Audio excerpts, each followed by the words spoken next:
So why did you just all eat? Why did you just fuel your bodies? That's my question. In other words, if you've got an empty gas tank in your car, you don't fill it up unless you want to go somewhere, I would presume. So did you eat in order to get rich, for the pleasure of eating? You know, Leonardo da Vinci, he said that most people go through life as mere passages for food. That's how they spend their entire lives. And the question then is, why are we feeding our bodies? Is it to make money, you know, to get rich? A wise man once said, "Choose a noble goal and make ye a mighty effort." But many people today don't think the world is too noble, or even that humanity is noble. Many people today think we're animals that have to fulfill every instinct, every desire. Perhaps even more, think technologically that we're machines or computers that have a code. So the notion of having a noble goal presupposes that we have a sense of nobility. And even so-called religious people often have selfish goals to get into heaven or to get into paradise. However, we have to look to science then to get our answer as to why we should feed our bodies. Why should we be alive? What is the purpose of being here? And the sun, which is the source of all light and life on this planet, is the law of the universe. And it gives us the example of what we should emulate.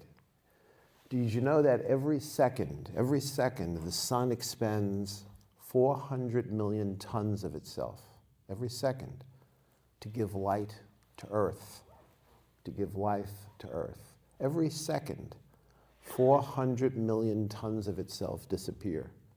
So imagine how big the sun is. So the sun, which is the center of our universe, gives us the law of the universe, and that law is creative death, that's our purpose. Generative sacrifice, that we creatively sacrifice, that's the purpose of being alive, not to hoard possessions, okay? And so I think Martin Luther King Jr. agreed when he said, "Until you found something worth dying for, you haven't found a reason to live." So he was in agreement with this notion of creative death being the purpose of life, not comfort, not longevity. So how can we imitate the sun? How do we know the sun, really? We really know it through its rays. In fact, if you go to the beach, you probably would tell someone, "I was lying in the sun." But you weren't. You were lying in its rays. But the rays and the sun are so identified with each other that we say, I was lying in the sun, when in fact you were lying in the rays, because we really can't know the sun. If we were to attempt to go to the sun, we would cease to be. And by the same token, if the sun descended to planet Earth would cease to be. And so it sends its rays, and that's how we know it, and they're identified with the sun itself, of course. So historically, many civilizations, I can think of two at the moment, the Inca and the ancient Egyptians, they used the sun as a metaphor for the first cause, for the prime mover of the universe, the creative force that people call God. And we might have been taught in school because of prejudices that they worshiped the sun, and they didn't worship the sun any more than Christians worship the cross. But the sun and the cross were symbols of this generative sacrifice. That's the law of the universe. And so the Sun King, so to speak, the unknowable essence we call God, sends us human rays, divine manifestations of that essence, historically and intermittently through history. They've been sent to guide us.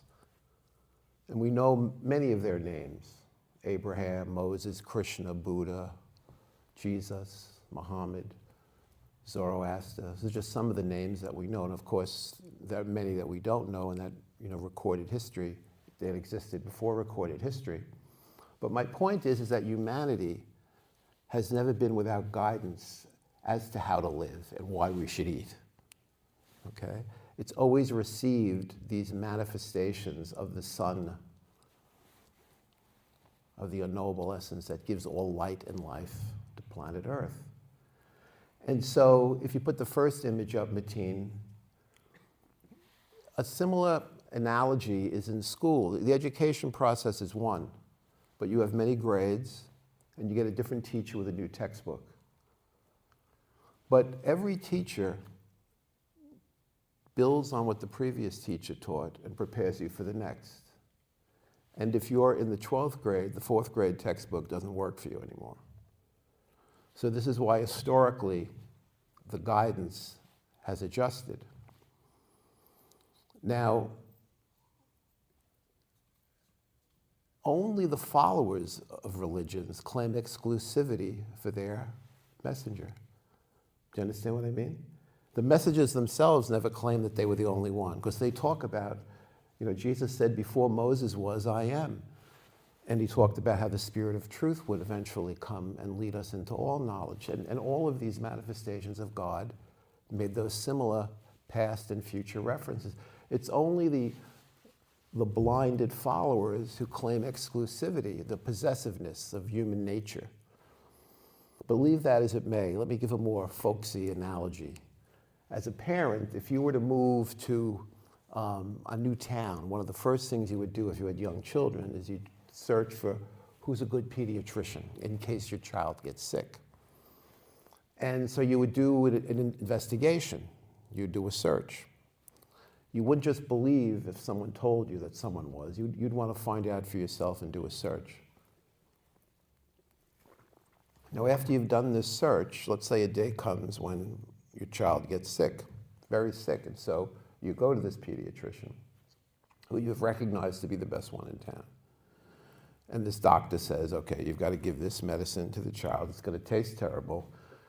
It'll probably keep her up all night, and she might cry, but it'll get her better. Now, at that point, as a parent, if you said, oh, I don't want my child to be uncomfortable, I really don't want her to have a stomach ache, so I'll go find another solution to this illness, we would think that parent is quite ignorant, because he or she has already made the search for the best physician.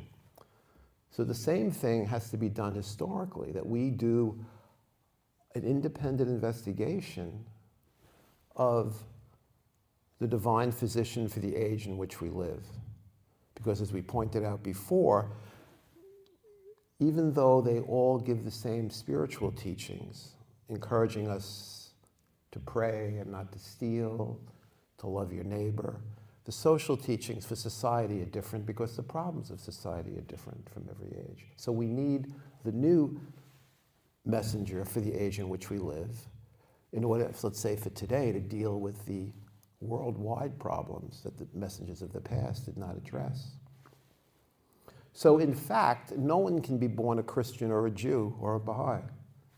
You can be born into the culture of Christianity, of Judaism and Baha'i, but until the individual, he or she himself, makes an independent investigation of who Jesus, Moses, Muhammad, etc. are, mere belief is not enough. I mean, there's a lot of people believe that the world is flat, so belief is insufficient. It's not scientific. And there is no discrepancy, ultimately, or I should say there's a harmony between true religion and science. So true religion is a practice, it's not a tradition. It's the practice of the presence of God. It's the practice of the invisible world, of the eternal. So this is how we know the meaning of life, by investigating who is the divine physician for the age in which we live, who has the healing medicine, the prescription of living. And what results from that, the title of this talk, is a contract. There is this, and a contract always involves two parties, correct? And so if humanity follows the guidance of the divine physician for the age in which you live, civilization will advance and each individual will realize his or her highest potential. That's the contract. And if you read the Torah, the Jewish Torah, the Old Testament, it's a chronicle of what happens to a people when they obey that contract and when they disobey it. So it's a fascinating study, and I urge us all who might not be familiar with it, to see that, because it's an incredible document, the Torah, of this notion of obedience. And it's not blind obedience, because you've done the scientific investigation. It's conscious knowledge that this is the best physician, so to speak. So therefore, I would contend that the noblest goal we can have is to keep our end of the contract, and that we have with the universe. And so we have to know what those laws of the universe are. We have to do this independent investigation, and then the recognition, like the parent would do who moved and looked for a pediatrician. But then, unlike that example of a parent, you would then obey the guidance. And once again, I refer you to the Old Testament, to the Torah, that gives this whole story of what happens when you obey and when you don't. So all of that is the greater covenant. The greater covenant that, in a sense, you could say, in summary, it's a contract with the manifestation or messenger of God for the age in which you live, and that it has existed throughout recorded history, or even before recorded history, because we know about Abraham, and at least as far back as Abraham. So now let me address what the lesser covenant is, if I could. Each one of these teachers, messengers, it's like an outpouring of rain on earth, making everything grow and green. And after the passing of these various messengers, they leave a reservoir of that water in their writings. So we have the Gospels, we have the Qur'an, we have the Torah. There's still some of that life-giving water to guide the followers of these messengers. Now, the problem that's happened historically is that each one of these messengers has appointed an interpreter after their passing to interpret the writings. So we know for a fact, according to the Gospels, that Jesus appointed Peter. It's just one reference to it, so it's not as if it were a will and testament. We know that Muhammad appointed Ali, but really after the passing or the ascension, or really the resurrection of these teachings in each case, the Christians turned to Paul rather than Peter for the most part, and the Muslims turned to Abdu'l-Baha rather than Ali. And so history has the result of that. The division between Sunni and Shiite, between Protestant and Catholic, and all these divisions and schisms that were created because of not holding to the lesser covenant. So what is the lesser covenant? It's each one of these messengers gives a covenant with the followers as to where to turn after their passing, so that the bread of life, the creative word, doesn't get polluted. In fact, to continue that reservoir analogy, you can think of it if there isn't a protective enclosure around the reservoir, then anyone can, there's free access to it, and people can begin to bathe in it and wash their clothes in it. And this is essentially what happened, that everyone decided to interpret these for themselves, and then in some cases, because of ego or for whatever reason, they wanted to force their interpretation upon other people.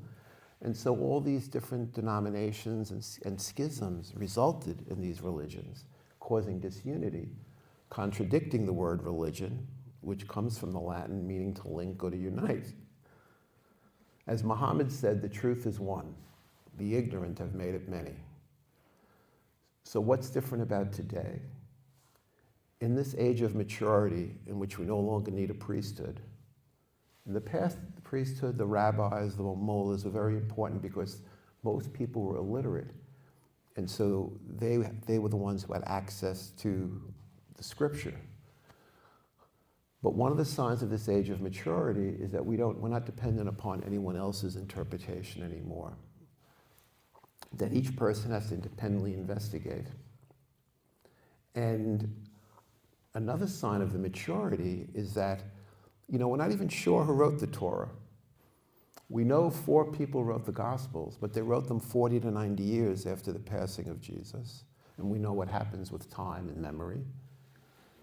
And so it's a little bit more, you could say, authentic or trustworthy. And then the Qur'an was the actual written words of Muhammad, but they weren't compiled until 4 years after his passing. And we know about this arguing that went on right over his deathbed. So we can imagine what might have happened. So my point being is that there's always been questions then about the total authenticity. In this day and age, the scripture of Baha'u'llah is in his own hand. And rather than simply leaving a reservoir of his teachings, he's left an ocean, some 400 volumes, some 400 Qur'ans, some 400 Bibles, if you will. Most importantly, in terms of the Lesser Covenant, he sealed off his revelation from intruders who might want to pollute it for their own purposes. And he did this by clearly appointing who was the bona fide interpreter of his writings. The second image, Mateen. So in the case of the Baha'i faith, he appointed Abdu'l-Baha. And I'll leave it to your personal investigation as to see how this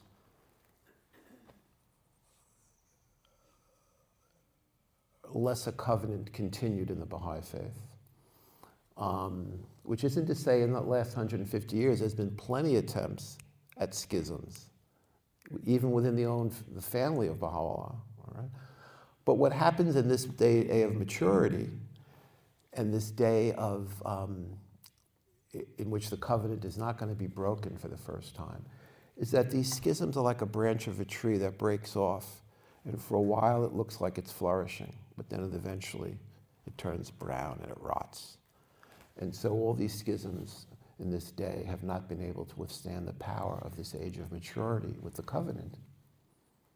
And so to return to the notion of generative sacrifice, the law of the universe, that the sun shows us, creative death, is what we should be emulating.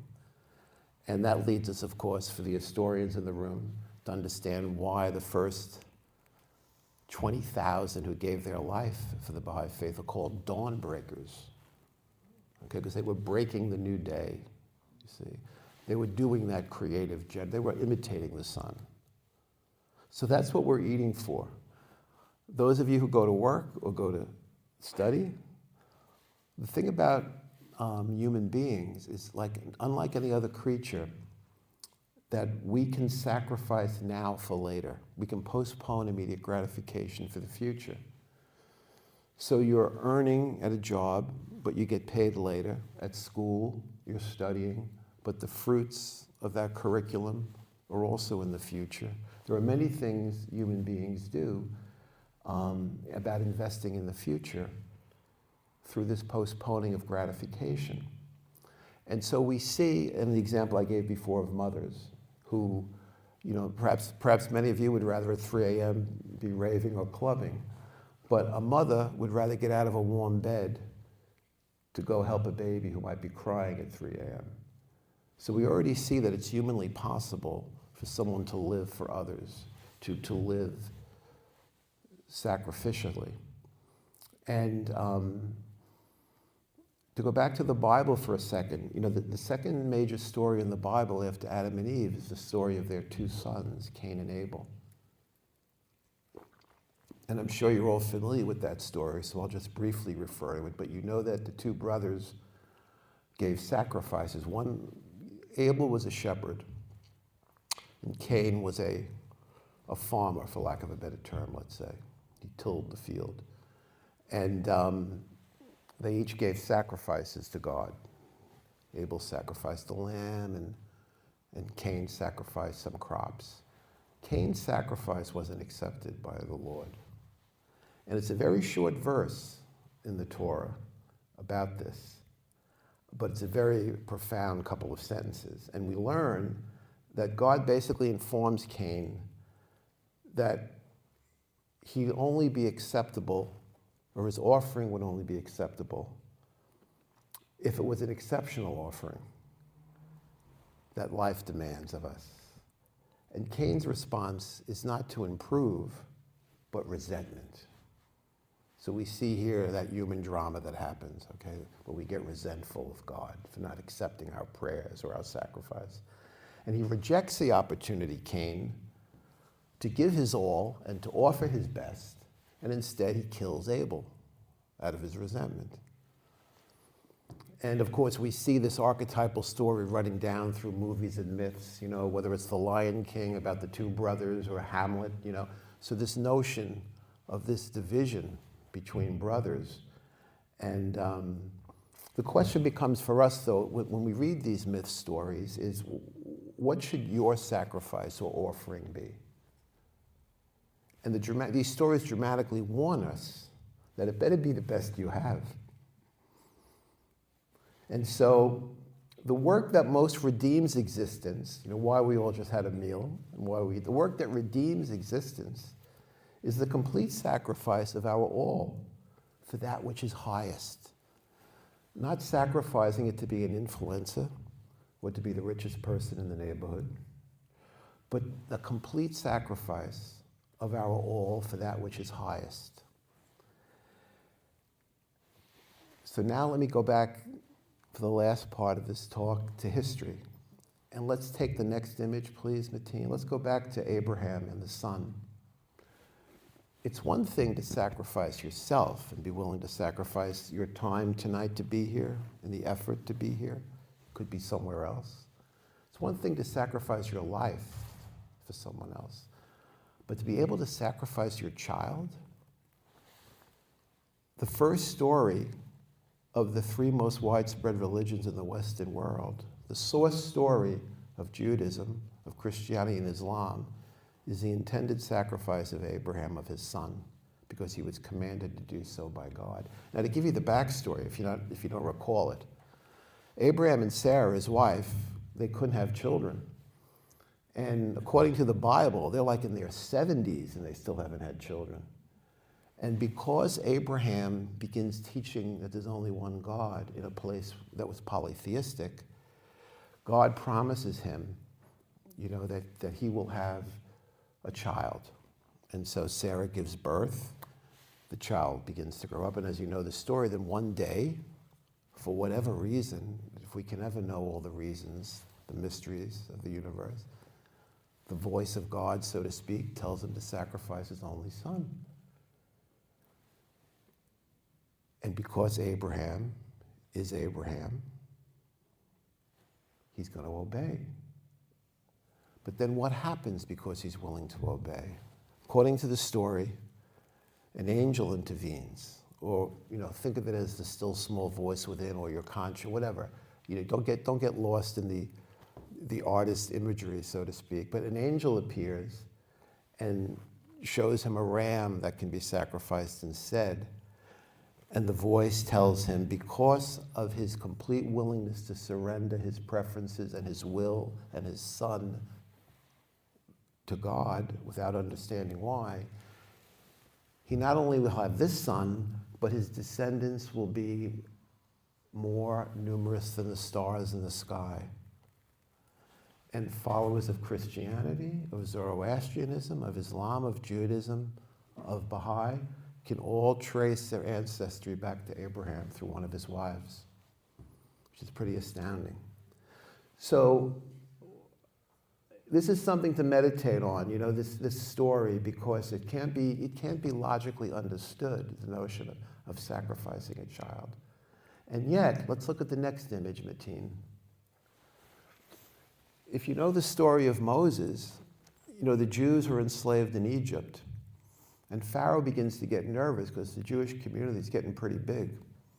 So he decrees that all the newborn Jewish boys are to be murdered. So Moses' Jewish mother puts him in a cradle and pushes him off into the Nile. Welcome, Tim. Nice to have you. Pushes him into the Nile, hoping and praying that someone kind will find her son. Okay? Now, what's interesting to me is the Hebrew word in the Torah for this cradle is the same word that's used for ark in the story of Noah. So it's given to us to meditate on, do we save humanity in a sense? Is the ark of humanity? Can we only save our child if we give him or her to the world?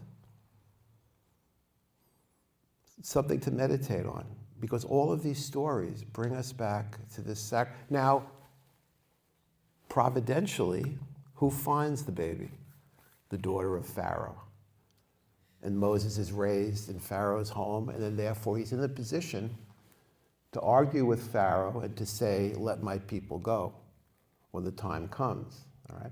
So once again, in the wisdom of the all-knowing, all right, but this Jewish mother, she sacrifices her son. Now the next image, which you're all familiar with, of course, is the sacrifice matin of the next one, is when you walk into St. Peter's Basilica, the first thing you see is Michelangelo's sculpture of the Pieta. So here we have Mary cradling her dead son, who she sacrificed. It's pretty profound. So it's something to meditate on. We're willing to sacrifice our all, but suppose can we go beyond that even? Or is it only the manifestations of God that can do this? Because as you see in the next image, Baha'u'llah also sacrificed his son. This is Mirza Mehdi, the younger brother of Abdu'l-Baha, whose image you saw earlier. And as you know the story, he fell through the skylight in the prison in Israel, in Akka. And as he lay bleeding, and everyone was just horror-struck by the accident, Baha'u'llah asked his son what he wanted, and he said, because of course Baha'u'llah could have healed him, just like Jesus was known to have raised the dead, or we know all these stories. And what his son says, his 21-year-old son, he says, please accept my death as a sacrifice so that all the people that have been trying to see you and come to Israel on pilgrimage, who haven't been able to, can come to see you. And Baha'u'llah accepts this offering, and his son then passes away. So if any of you have been on pilgrimage, it's due to this sacrifice. So I'm mentioning all this because, once again, this notion, is it true that you could only save your child if you give him or her to the world, the way these manifestations of God did, as opposed to hoarding wealth and possessions? Maybe we can hang on to our children forever. So maybe this is an example. And then the final image on this theme I'll show you is the famous poet of the 19th century in Iran named Tahereh. One of the greatest women of the 19th century. A lot of people don't even know about. The first woman to proclaim the emancipation of women. She did it 2 weeks before the Seneca Falls Conference in upstate New York, which a lot of people thought was the first time the equality of men and women was proclaimed. She did it by taking off her veil in Iran, where it was unheard of to see a woman's face in public. So we tend to hear the story of Tahereh in terms of her removing of the veil. But in order to do what she did, to save humanity, to serve, she had to never see her children again. So in summary, what I'd like to do is show the next image, which is a quote. So in summary, let's say you've done your investigation and you've recognized the messenger for the age in which you live. Then according to this quote by Abdu'l-Baha, he says, from amongst all mankind, He hath chosen you, and your eyes have been opened to the light of guidance, and your ears attuned to the music of the company on high. And your hearts and souls have been born into new life. Thank ye and praise ye God. To thank him for this, make ye a mighty effort and choose for yourselves a noble goal. Through the power of faith, obey ye the teachings, the covenant, the contract, the teachings of God, and let all your actions conform to his laws. So this is how we're called upon in the face of life's overwhelming difficulties and its opportunities, in the face of these, to offer no less than absolutely everything we have. Psychologically offering even more than we do materially. Namely, to offer our will. The only prayer we have by Jesus the night before he was crucified. He asked that the suffering not happen on the following day on the cross. But how did he conclude his prayer? He said, but not my will, but thy will be done. So the most we can offer perhaps to God is our will. And this is how we remain firm in the covenant. And let's conclude then with the words of Baha'u'llah regarding this theme. On the next image, please, Mateen. Baha'u'llah says, O thou who hast surrendered thy will to God, by self-surrender and perpetual union with God is meant that men should merge their will wholly in the will of God and regard their desires as utter nothingness beside his purpose. Whatsoever the Creator hath commanded his creatures to observe, the same must they diligently and with the utmost joy and eagerness arise and fulfill. They should in no wise allow their fancy to obscure their judgment. Neither should they regard their own imaginings as the voice of the eternal. So humanity's contract with the universe is twofold, just to sum up, right? To do the scientific investigation, forget about belief. You can't be born into faith. You've got to go on your scientific search of independently investigating. And then recognize the divine physician, like that woman did searching for the pediatrician. But then once you recognize, once again, unlike that mother or father, might have been a father, we're going to obey the prescription for living that the divine physician gives us. And even if we don't understand it, we can remember Abraham, who didn't understand why he should kill his son. Even if we don't understand it, we obey. And it's not blind obedience and it's not blind faith. It's conscious knowledge because you've done the scientific independent investigation of truth. So that's the challenge of tonight's talk. And that if we can keep this contract with the universe, then not only will we find our highest potential as individuals, but will advance civilization and society, which right now is suffering on this sick bed as false physicians prescribe it, false remedies, will finally be healed. So thank you very much.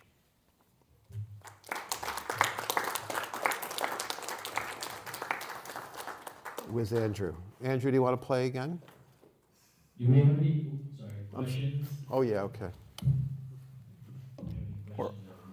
Or answers. Statements? It doesn't have to be like, It could be about anything, it's on your heart, yeah. It could be any questions people have, if it's your first time hearing about the faith or, just, yeah.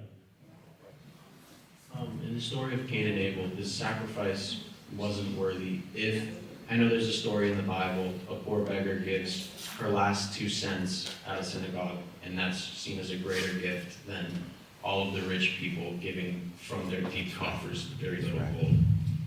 If Cain had given, Is it on? yeah, if he had given more of a significant amount, if he gave something that would really affect him and be meaningful, would that have been sufficient, or was it just what he was sacrificing wasn't worthy to God? So you're referring to the story of what's called the widow's mite, M-I-T-E, which is a coin. And because everyone else is showing how much money they're giving, you know, Jesus points to her.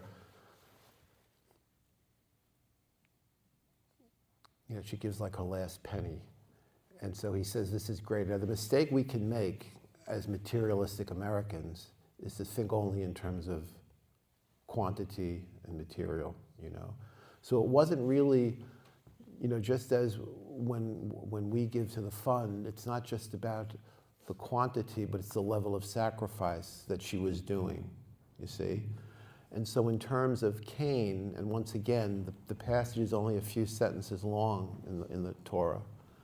But I think my understanding of the implication is that there's something attitudinal going on with Cain, that he's not giving his all, you know. So I don't think it's about necessarily the amount or the quality, you know. It's got something to do with psychologically giving your all. Does that answer your question? Yeah, it's Okay. more so about the attitude you get. I think so, yes.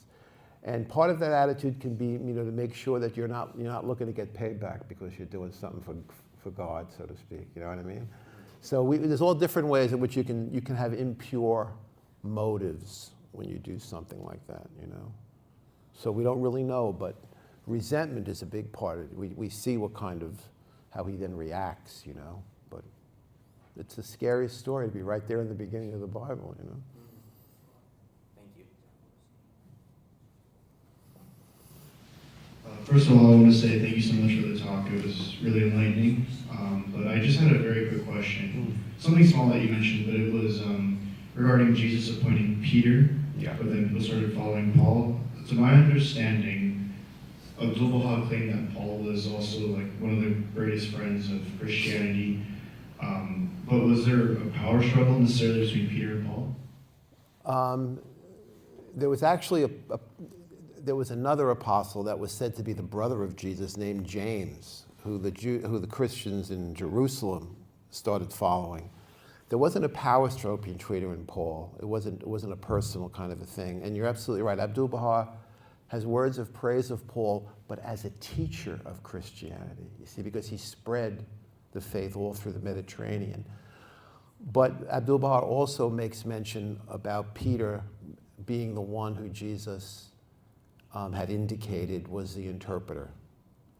And you know, once again, it's just a brief passage where he says, "Thou art Peter, and upon this rock I will build my church." You know, and you know what that's been interpreted as meaning that Peter was. Paul never even knew Jesus. He never met him. He became a Christian after the ascension of Jesus. You know. But he was this great teacher of Christianity. In fact, he was killing Christians. He was a very Orthodox Jew, and he was putting Christians to death when he had his famous road to Damascus epiphany and was knocked off his horse by a vision, and then he became a Christian, you know. So I don't know if I'm answering your question. I see. So it was so Jesus, similarly to how Muhammad appointed Ali ibn Abi Talib to be the leader, he appointed Paul or Peter. But then Paul, after receiving his vision, becoming a Christian, he became a teacher. Yes, a great, you know, he really traveled all over. And, you know, you probably know better than I do, but the percentage of the New Testament that's actually written by Paul is probably at least 50%. And 9 times out of 10, when you're talking to Christians, they quote Paul, not Jesus. You know, so that shows you the power he I'm not saying that he sought that power, but that influence, that so yeah, so not to take anything away from him as a great teacher of Christianity, as a wonderful man, but that whole notion of who is really the interpreter, you know. Okay, sorry, I have a very quick Yeah. follow-up question. Because I know that Paul had a lot of, he wrote some interpretive rules on the law regarding the new covenant. Like he said, kosher is to be abrogated, right? I believe in Galatians, he said that. He said, like, another angel, like, it doesn't matter who brings the gospel, you follow this one. Would you say that some of the rules, such as women covering their head and Corinthians and all that, these are inventions, or do you think it would be within line of? Well, you make a good point. One of the other things Paul wanted to do as a former Jew is he wanted all the new Christians to be circumcised. And that was another split then in Christianity. You know, that no, they're not Jewish, you know. You know. So you make a good point that he, and this is my personal opinion as to why he's quoted more often than Jesus, because often his writings are more black and white. Jesus is a mystical that you've got to meditate on, you know, a little bit more. And so there are these social rules, like it's better to marry than to burn, he says. In other words, it's a terrible, you know. So these notions about things about sexuality and sex, they come from Paul as well, you know. And so you're right. I think those are the things that get quoted, you know. And yet, Thank you. mm-hmm. Anyone else have any? Yes, Roger.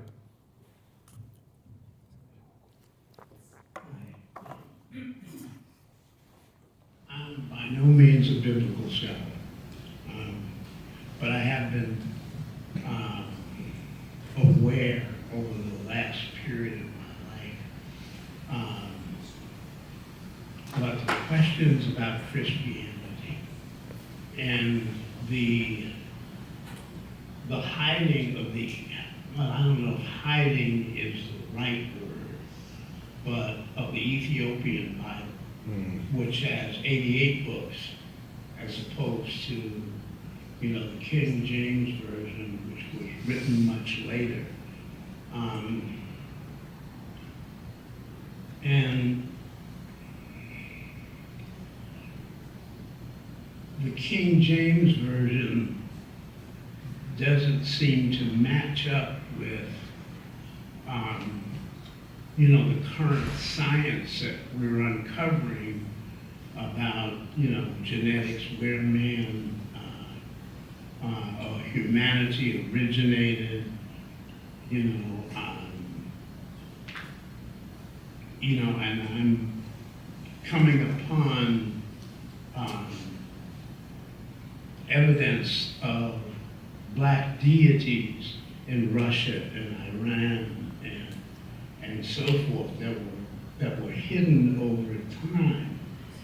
And that seems to match up more if life did indeed start in Africa.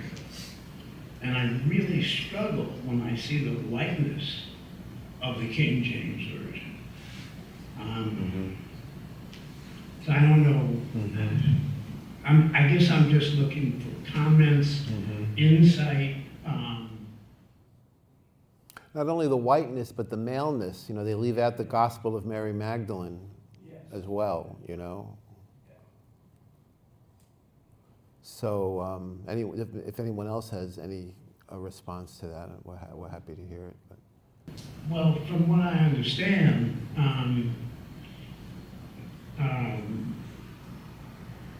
from a former colleague of mine, that up until the Renaissance, Europe fully acknowledged its debt to Africa. You know, but it started to change just during the Renaissance, so it wasn't that long ago. So I don't know, any comments that you have? Go ahead, Kevin. He'll bring you the mic. How you doing, Jim?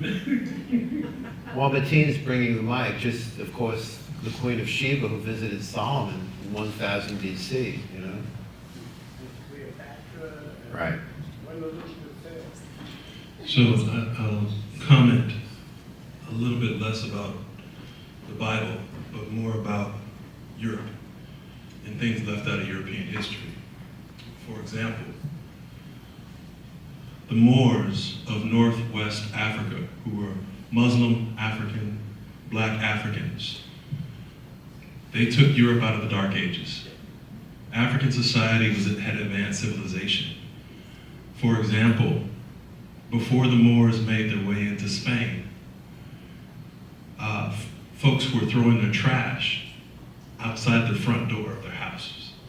There was no sanitation. There was no real irrigation. There was no understanding about how to light lamps in the streets. All of these technological advances, these are just a few examples I'm giving, were coming from advanced society of the Moors. They ruled in Europe, particularly in Spain, for 700 years, until the year 1492. So up until 1492, they ruled, and the Spanish did everything they could, for example, to erase the history of African influence in Spain. So you will not find much of this in any Eurocentric history books or textbooks. So the reason that you see the versions of the Bible that are so Eurocentric in nature, including the pictures of Christ and all these other pictures, is they wanted to erase any remote sign of African in history, period. So whether it be in Christian texts, whether it be in other texts that are more secular. So that's why this Bible you're referencing, the Ethiopian Bible, is a little bit more accurate. And by the way, King James was just ripping out whatever pages he thought didn't make sense in the Bible. So that version of the Bible has a lot of the gospel missing. Also, there's a whole lot of gospel missing in other texts. Understand this, there is somewhere between 19 and 27,000 sects of Christianity that have existed in this world, in this history. So that makes sense that there's some things that have changed, that are missing. So what would be better to focus on is if a divine teacher shared something about Christ or the text, that's something more likely to be focused on, because whatever they say is coming directly from the voice of God. So Baha'u'llah, for example, shares something that is coming directly as the voice of God, sharing about the text. And by the way, as someone who grew up Christian, in the New Testament, the Old Testament is just the Torah, by the way, but in the New Testament, at least from the perspective of many of the Christian churches in the United States, the teachings of the Apostle Paul is what most folks go off of in terms of how to live as a Christian. So I don't know if that was shared earlier. I came in here a little late. Any other questions? Hello, I'm Kenzie. This is my first time here, and honestly, I had never even heard of Baha'i up until recently. I'm Persian, but very, uneducated on a lot of the culture, and I feel like this is probably a very, big part of Persian culture, despite it being, relatively, new in a sense. And I was just very curious, because I know nothing about this. I was curious, what are the key differences? What are the what? Key differences between, being Baha'i or being, Christian or Muslim or Jewish, because I know that, those are the big three. That they kind of build on top of each other, and I'm kind of getting the vibe that this is also one of those, that it's built on top of those. And I just wanted to know what is what's the difference? That's a good question. I would say the essential difference, which I alluded to earlier, is that they all have given the same spiritual teaching, so to speak. So if you wanted to be a good Jew or a good Christian or a good Buddhist following the spiritual teachings, you could very well know your higher self, so to speak, you know what I mean? But the second kind of teachings that each one of these messages bring are the social teachings to help the problems of society at the time in which they come. So Moses might say, don't eat pork. Well, if you're wandering in the desert for 40 years, it's a good idea not to eat pork. And we know, of course, that Muhammad said the same thing. It was another desert culture, okay? But Christians were eating pork. Moses said you could get divorced. Jesus said you can't get divorced. So social teachings, often that have to do with diet or marriage, they change. And unfortunately, we foolish humans look at those differences in the social teachings and say, okay, we can't agree, you know? But if we understood that, you know, maybe now if somebody wanted to eat pork, it's fine. Abraham says, circumcise your males. Well, it was actually a scientific principle, just like not eating pork in a desert, because people didn't bathe back then and infection was very, you know, maybe now it's not necessary, but people will still argue over these social teachings. So I became a Baha'i when I was 22, after being an atheist for 3 years. I was raised Catholic, 12 years of Catholic school. But it was because I recognized that Baha'u'llah was bringing the planet together, that his teachings were fulfilling the prophecies of all these religions, but also that he had the solution, the social solutions for the economic problems of the world right now, for example, for the racial problems for the world right now. And so it's those, if you're only interested in enlightenment or being saved or being a chosen person, then maybe the spiritual teachings are enough for you. But if you care about society and humanity, you want to know what the social teachings are so that you can help. So a Baha'i, in a sense, has that subjective faith, but it has to be complemented with cooperative action in terms of serving society, not just trying to get into heaven or paradise. Does that help to answer a little bit? Yeah, so it's more of what you can do for like others in society more than, I guess, you know, doing good for yourself, right? Is that what you're saying? Or? Well, it's both in a sense, because once you have this recognition of the divine physician, so to speak, for the age in which you live, the medicine, so to speak, the teachings are going to help you to realize your true self, but they're also going to give you the ability to serve humanity in a way that's going to help it to advance as well. So it's a dual process. Now, just in terms of Persia, you know, we're not often taught this, once again, in the history books, but who was it that freed the Jews from their Babylonian captivity? It was Cyrus the Great from Persia. And why was his empire great? Because of the teachings of Zoroaster. And Christians aren't even told that the three wise men who show up to visit baby Jesus, they're called three magi, because magi was the Persian word for a scientist priest. So these were three Zoroastrians coming who recognized the Christ child. But my point in mentioning Cyrus the Great is, in terms of Judaism, when he freed the Jews from this great culture of Persia, came from Zoroaster from back then. When Cyrus freed the Jews from the Babylonian captivity, he gave them two choices.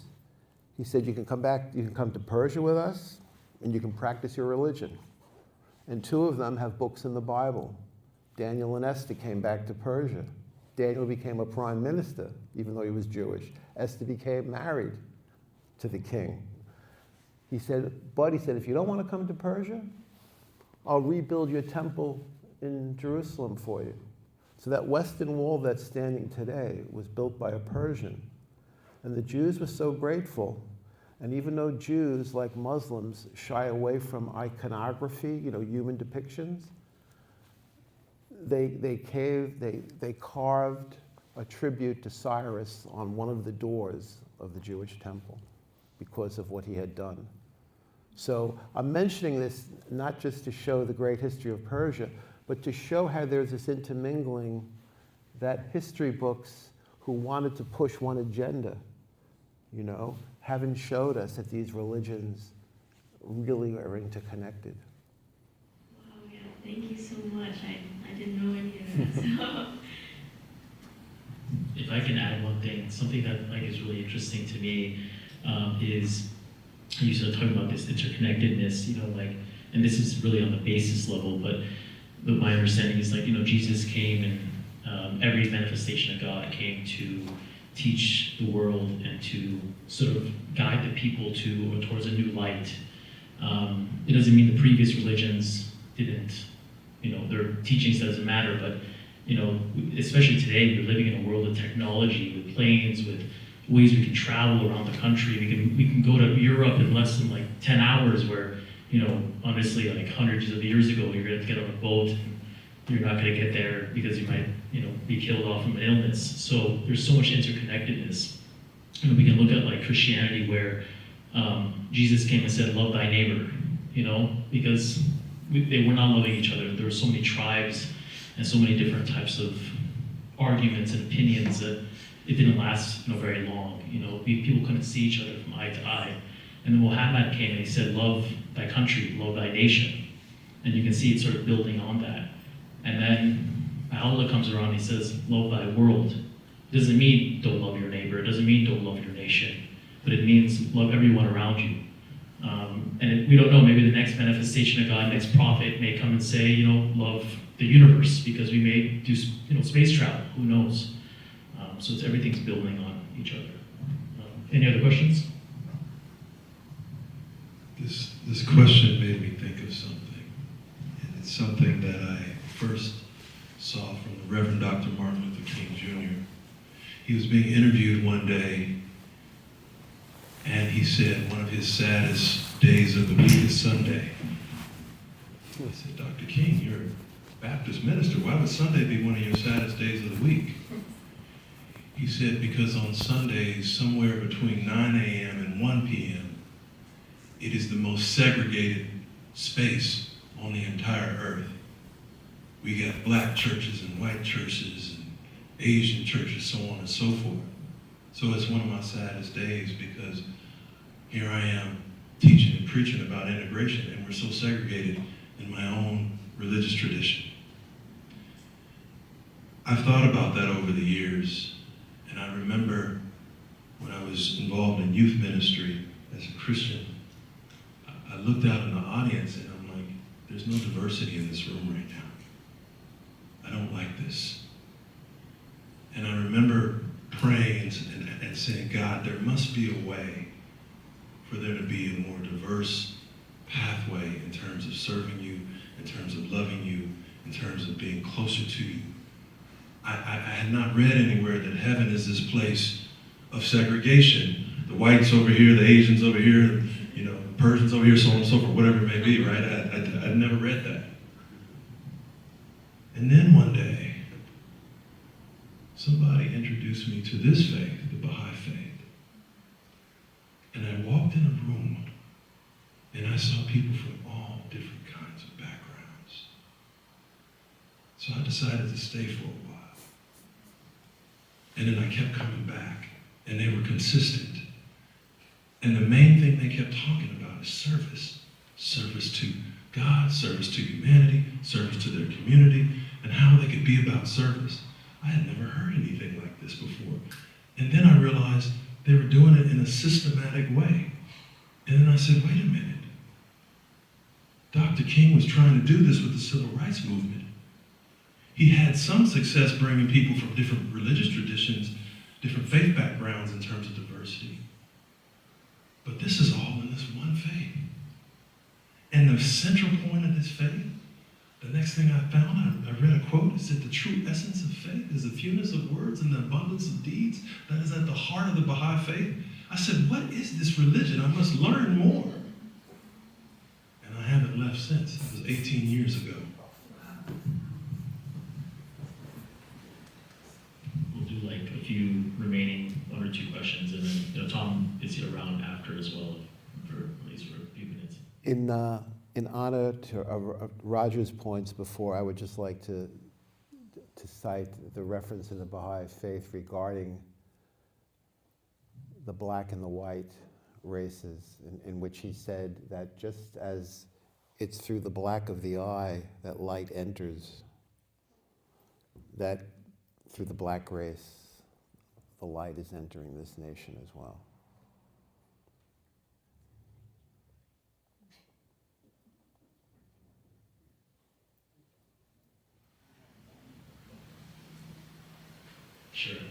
there's one more question.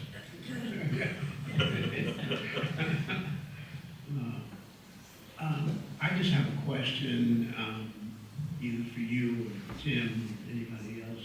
But what about the lost tribes of Israel? Because I've been, I've been seeing a lot of, coming across a lot of information that they were actually black tribes. They still exist, and they line up with prophecy. I just want to throw that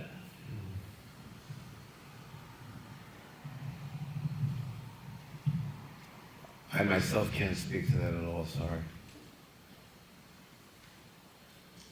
Tim, you seem like you know the answer. So eager. I don't have the answer, but I think these lost tribes of Israel is the very centering point that groups such as the Nation of Islam, the Moorish Science Temple, sort of base their religious traditions off of, the saying that black people of African descent are of the lost tribes of Israel. So I think that those sects of Islam that were created in America, in fact, there's a talk called Indigenous Islam in America, and it actually talks about that. I'll talk to you offline because I don't want to hijack any more time here, but we can talk. We can dig deep. Roger and I are friends, so we can dig deep. Yeah. Any last question? Maybe not. Anybody? No? Anybody?